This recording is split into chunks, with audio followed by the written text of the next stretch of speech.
he looked toward Sodom. He pitched his tents near Sodom. And later, he was inside Sodom. A spiritual compromise begins with small steps. Wala pong mananampalataya na deliberately, no, kung siya ay mayroong tunay na pananampalataya sa Panginoon, no, walang deliberately, he will sin against God. Nag-struggle yan. Ano po, pag mayroong mga temptation.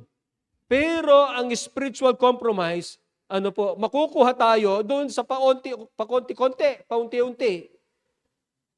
Tingnan mo si Lot. Una, tumingin.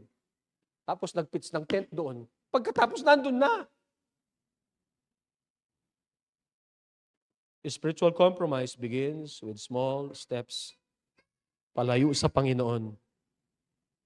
Huwag nating gagawin. Let us not be deceived by worldly appearances. Let us pray to God na hindi po tayo ma-deceive